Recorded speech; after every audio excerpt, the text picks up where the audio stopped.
GMAT felt like an outlet where I could transition into a better career because I was not landing a good job. I'm the kind of a guy who would have settled for a 655, 665 kind of score. Right? Very good. But like when I first time I took the Know the World, my mind was blown after listening to those sessions. I got really inspired.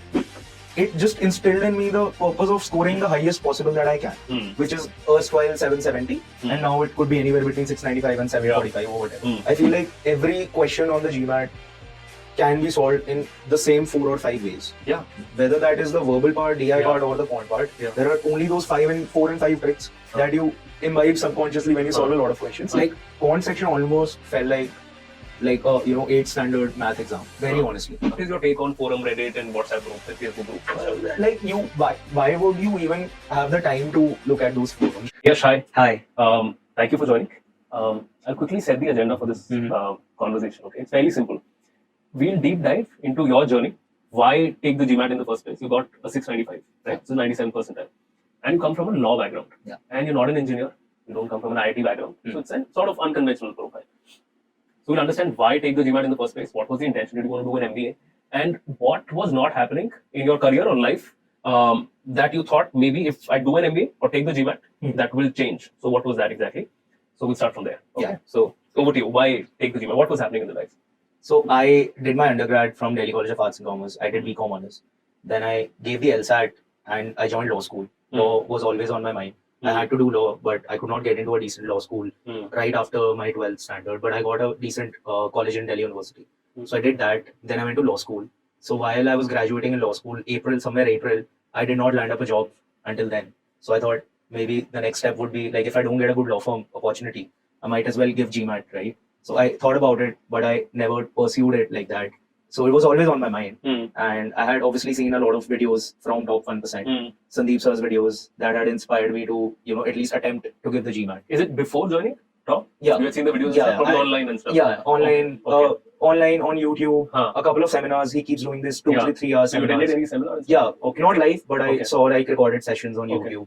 So GMAT felt like an outlet where I could transition into a better career because I was not landing a good job. Okay. But I dropped that idea. I eventually got into a law firm.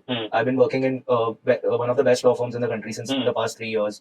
So now in April, the bug hit me again. What is this with April? Okay, continue. April is generally the transition period. Okay. So this time around April, I was switching jobs. So between that, I had 45 days wherein I was on notice period for 30 days. And then I had a 15-day period where I thought that I would start my prep. I would, do the most of the grunt work in the first 30 days. And then 15 days of period where I'm between jobs, I'll just go full steam. Okay, I'll just come back a little. So you got the job, then you were transitioning into another job. Yeah. Okay. Then you thought in the notice period of 45 days, I'll take the GMAT. Why? You just said you got a nice job and stuff. So why take the GMAT? So one of the things is that I had already taken the course and I was listening to these Know the World sessions from Sandeep sir, which is a 24-hour session. And my mind was blown after listening to those sessions. I got really inspired. And I thought that whether I have to do an MBA or I don't have to do an MBA, that is all secondary. First hurdle in me deciding whether I want to do an MBA is giving the GMAT. Achha. So okay. I thought that I'll just get through it. And when I'm on the other side, then I'll decide whether I want to do an MBA, from where I want to do an MBA and where all I need to apply. Because the first major hurdle in my profile at least was the GMAT. Yeah. And now when I'm on the other side, I'm exploring options where I can apply and what all courses suit my profile the best based on my past 3 years of experience as a corporate lawyer. I think interesting thing because people reach out to us saying कि मेरे को यहाँ से करना है, मेरी profile ये बताओ होगा कि नहीं, फिर मैं GMAT दूंगा. हम बोलते पहले GMAT दो, स्कोर जब आएगा तब बताइए कि वहाँ जा सकते हो कि नहीं, ठीक है? So I think a lot of people very similar approach. They take the test and then the score decides where they should apply and if they'll be able to get a scholarship or not. Right. So 97, 98, 99 percentile sort of ensures कि admission कहाँ होगा और scholarship मिलेगी कि नहीं मिलेगी. Okay, got it. Again, I will ask the same question again. What was not happening in your career that you thought probably an MBA or doing an MBA could, make what is not happening happen? Yeah.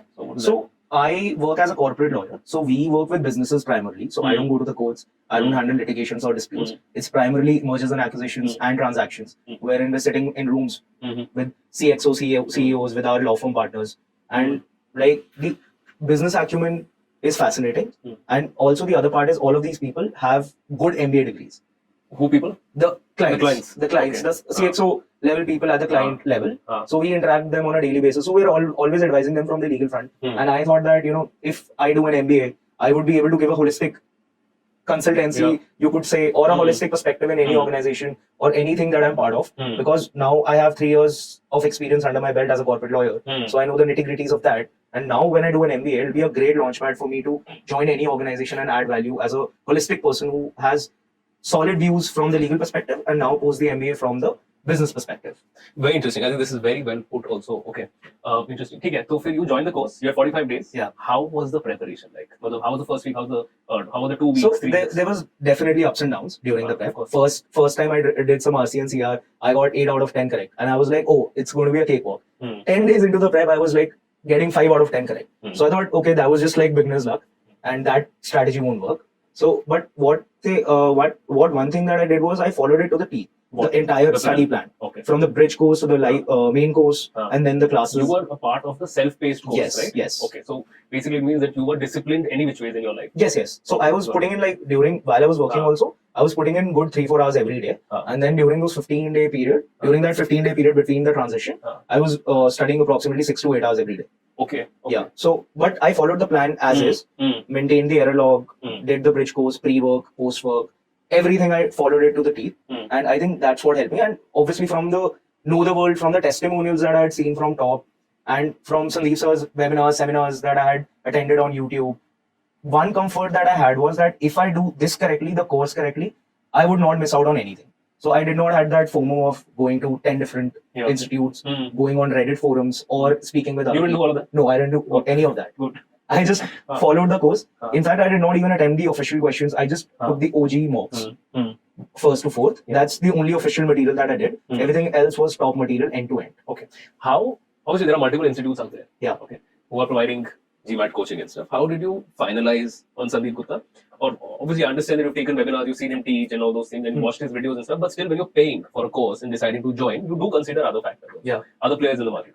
How did you decide, okay, I'm giving my money and then this is the guy? So I am the kind of a guy who would have settled for a 655, 665 kind of score. Right? Very interesting. Okay. But like when I first time I took the Know the World and when I listened to a seminar, it just instilled in me the purpose of scoring the highest possible that I can, which is erstwhile 770, and now it could be anywhere between 695 and 745 or whatever, right? So that gave me comfort. That gave me an intuition that okay, this is the only score that I want. I find it funny now then when people say that oh my target is 645. How can your target be 645? Like it has to be the extreme end. Now what you get after your prep is one thing. So that sort of comfort I got from Sandeep sir. And then the other comfort that I had was that I had seen so many testimonials, people from so many different backgrounds, people who had graduated with B from Delhi University, people with work experience, people without work experience, people doing full-time, very demanding jobs, and them scoring 770, 760, and now 665, 695. It just like felt like, okay, what he's doing is right. And if I just follow that, I'll be set. I think quite unconventional average profiles also have cracked the score. Yeah. And you've seen it on YouTube Yeah. itself, right? What I'm understanding is when you join the system, at Top 1%, we see people's ambition changes. Okay, very clearly. In the first week, they would walk in saying the target is a 650, something in the 600s, or I'll get this university, I'll be happy. But what happens after the second week is that they want to just get the best business school, get the best score, get the scholarship, and it happens. Yeah. So I think that mindset shift is very important, which happens after you watch Sandeep sir teach or the Know the World and stuff like that.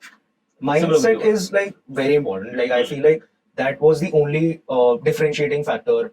And I think that is also a very big differentiating factor between top and all of the other institutes. Obviously, I've not attended other institutes' classes and all of that, but the reliance that he places on mindset, the effort that he goes into to change your mindset, to change how you think, to basically, like you said, right? When people join, their target score is somewhere in the 700s, erstwhile 7 in the OG, and immediately 1 week later, they just only target is 770. Right? So that mindset, I place a lot of reliance on. In fact, like I've convinced other people also, like 5 people around me that, why don't you give a GMAT? People with good careers, people who are doing already well in their lives, working in great law firms, and still I've convinced them that, why don't you do this? At least like, if you don't have to take the course, if you don't take the GMAT, just like listen to Know the World videos and I would share them links and then, follow up with them. Did you listen to this? Did you listen to this? So that was quite interesting. Very interesting. I think there's this person who recently got a 785. Okay. His first attempt was 430. 430 to a 785 is phenomenal. Okay? Yeah. His target was कि 600, 620 kuch aa jaye, I'll be happy. Similar case, the ambition changes entirely. And this was your first attempt, right? Yeah. So basically, it's fair to say that you got a 695 in 45 days of preparation. Yeah. Right. Let's break it down. How? So you got a 50% accuracy in your RC the second time you took, right? First was 8 on 10, second was 5 on 10, 50% accuracy. What was your strategy after that to get the accuracy up? So I followed the strategies, Octave for RC and then VE, verify and eliminate for CR. So that was my strategy for verbal. I thought that I just did not like steam ahead on the prep. I just focused on a limited set of questions and I focused on applying that strategy. And getting those right. And then like once you do it, and then I solved, so for example, like in the strengthening questions, I would, if I'm getting them wrong, I would solve like 25 to 30 questions of only strengthening questions. Right? And similarly, I did that for other sections of CR as well. Would you time this? Initially, No, you time this, right? I would not time this. Initially, I would not.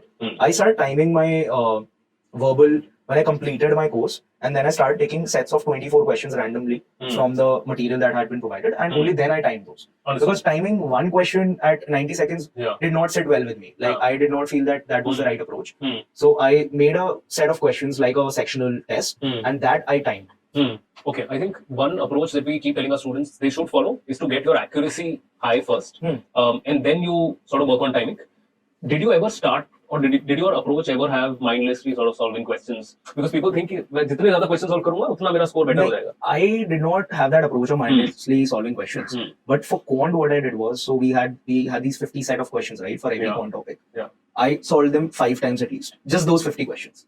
Okay. Just intention, so, what was the intention? Just so that like I figured one thing. I had seen other questions as well. I figured one thing that every concept, at least conceptually from formulas and all of that, everything is covered in those 50 questions, right? And that's what we were told in the course as well, and that turned out to be correct also.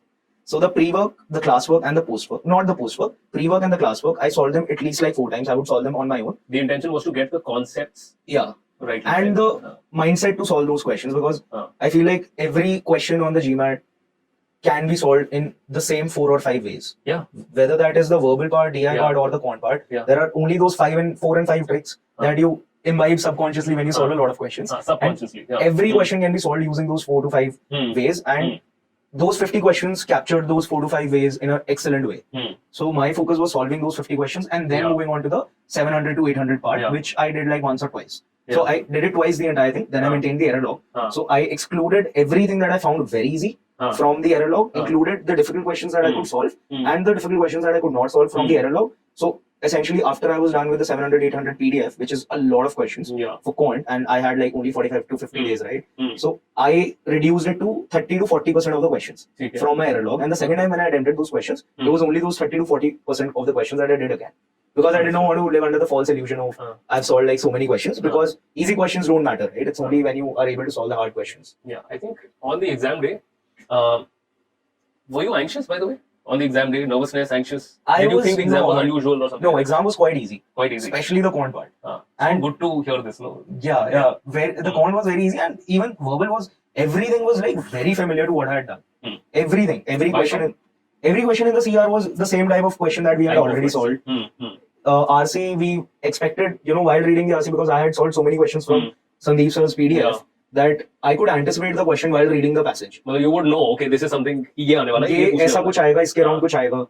And like using the Octave, I just had to read RC once. So even my verbal part, I finished it in less than 38 minutes. So I could go back and review some of the questions that I had bookmarked. So timing was not an issue, especially in the verbal and the quant section. DI question, I feel like timing is always an issue for anyone. So you just have to manage it well. You just have to pick your battles in the questions and manage it that way. I think आपकी preparation में, if the concepts you worked on and you're absolutely clear on the fundamental concept as to what is a triangle, also you're clear. Properties of a triangle also you know, properties of a line also you know, segment also you know, and just basic properties you're clear on. Then you work on your accuracy, not timing. You don't solve mindlessly, you don't solve questions. You work on your accuracy and make sure that your accuracy is reaching 100%. So once the concepts are clear, accuracy is clear, I think your questions on the exam day just start clicking you. You automatically somehow subconsciously know कि अभी इसका answer तो ऐसा ही निकलने वाला है. So okay, interesting. Just tell me a little bit about your experience with the 700, 800 level question. They're hard. But the good part is that when you're done with that PDF, you go back to taking a sectional test or a mock test. It's just a cakewalk. It's just very easy. This is what we've heard. Like quant section almost felt like a 8th standard math exam. Very honestly, barring 1 or 2 questions, it was that easy. Quant section was very easy compared to 700 and 800 PDF. I know in hindsight it's like कि, oh, I've done that, so it's good. But during the exam, I was thinking, यार मैंने इतना time क्यों waste किया 700, 800 करने में. But now when I look back, I feel like कि those questions felt easy because I had done the PDF. Otherwise, that would not have been the case. Okay. Is it fair to say that if you follow the plan to the T, whatever is given in that plan you have, you can get a top 1% score? 100%. If you dedicatedly follow. 100%. Okay. Did you have to refer to anything else? No. Any other institute? Nothing. Forums? What is your take on forum, Reddit, and WhatsApp groups and Facebook groups and stuff? Like why would you even have the time to look at those forums? And Good answer. secondly, like Sandeep sir has given the Know the World videos. So like if you are like feeling a bit low, I think more than forums, his Know the World videos, his videos will help you, tackle those GMAT mindset nuances rather than any forum. Because after my GMAT, I went to those forums and I honestly was looking at the questions. Like the people asking questions and the people responding to the questions, both of them have not scored that well or even have attempted the exam. It's so like it's a solar journey that you have to go through. And forums, I don't think they help that much. Okay. For lawyers who might be listening to this, right? Obviously, you were in your transitioning period and stuff, so you're not working at that time. But somebody who's working, and you've seen in so many videos of ours that working professionals with 16 to 18 hours of work, working hours also are cracking the exam.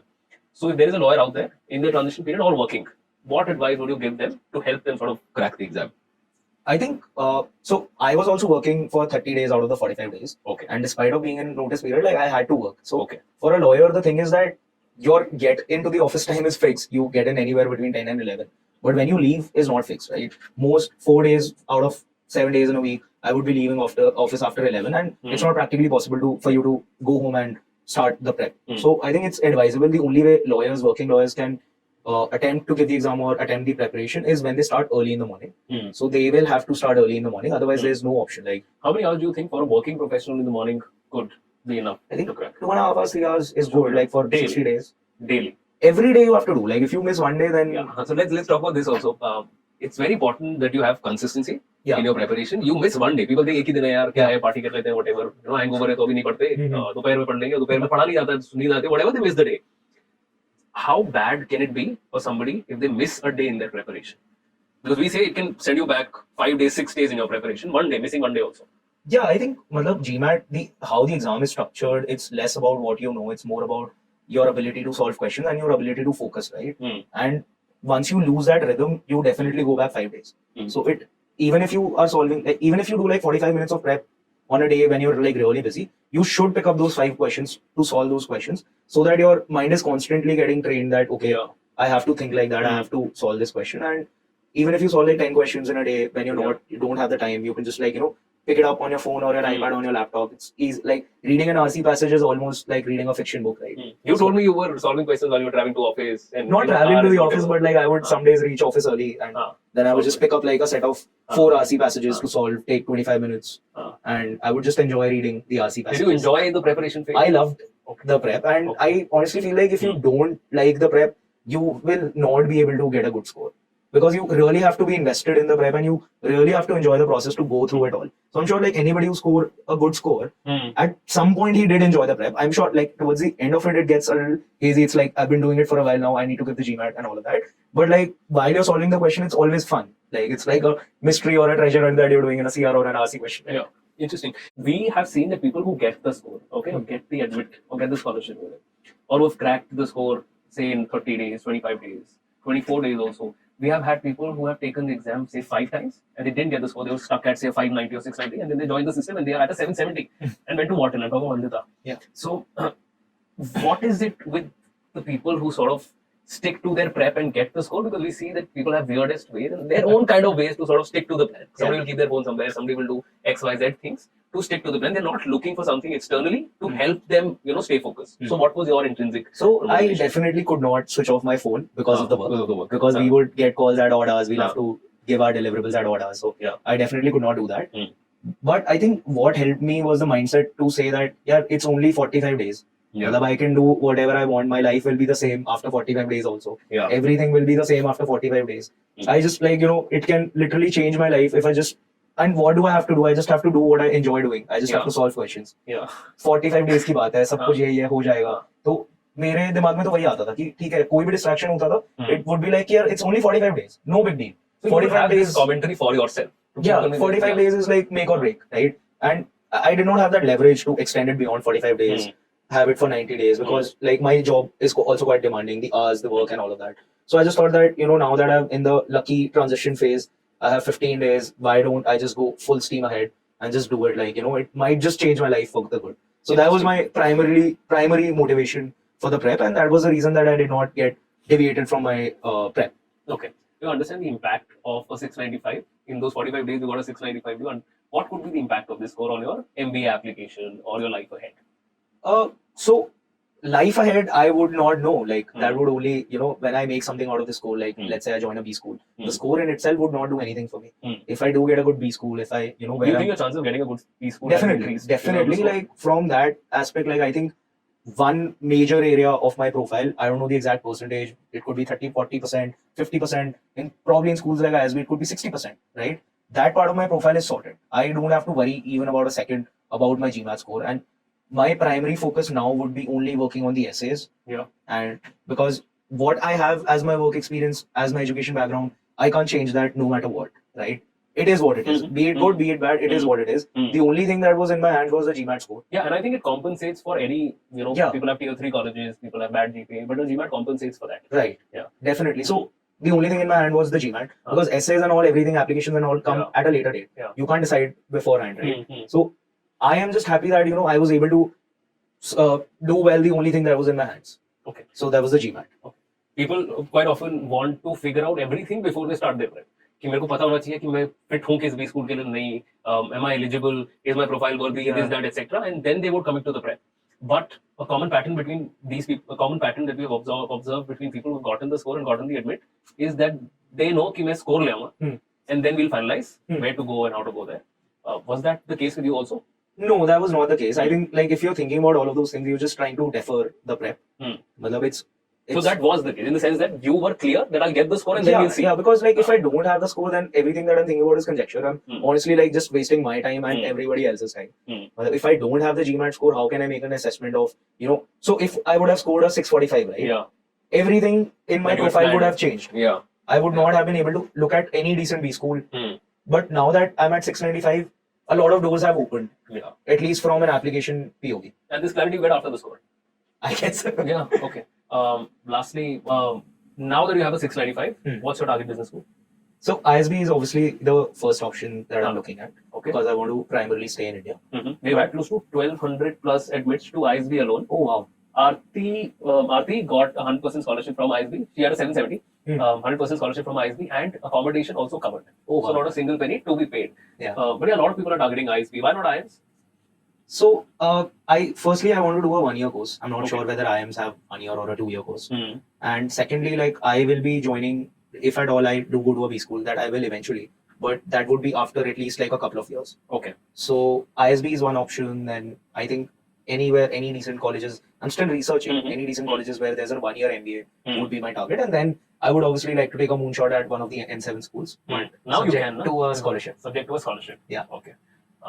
Okay. Just think about, do you think you could have gotten a top 1% score also if something you could have done differently in the prep? I think I did everything that was there. Had I had a little more time, probably my score would have been even better. But I think I did fair bit of prep. I did everything. I followed everything. Maintained the error log. Solved the questions that I was required to solve. So from that aspect, I think I did everything. But then again, like, plus minus 20 points is exam day also. Yeah. So, fair. Lastly, 45 days. Do you think it's worth it? Just 45 days to get a score. Do you think it's worth taking out that time to study and get? It's worth even 90 days. Like I'm just happy that I did it in 45 days. Yeah. It's even worth like 6 months. Yeah. If somebody tells you that you can score a great score and you have 6 months, even then it's worth it. Like why would you not? Days, but why would you not? Like So if you're happy with your life, if you're happy with where you're working, if you're happy with where you're going, that's fine. Like that's completely up to you. Not everyone has to give the GMAT, right? But then again, it's also about the small wins that okay, this is something that I set out to do, and this is something that I've achieved. So after you graduate from school, like a college, you don't get those feelings. Yeah. You become slightly complacent in your job. So it's like now I have achieved it, so I think I can go out there and achieve something else also. So the GMAT quest was primarily that for me. Okay, and good. It's doing wonders in that mindset shift. Okay, good. Congratulations. Okay, Yash, I think this was great. Very helpful, very, very informative for people in a similar space. Yeah. probably in a similar profile, lawyers out there who are preparing and stuff. Very informative. Thanks for doing this. Thank you for Congratulations on your inviting score. me. Thank And you. yeah, thanks. Thank you.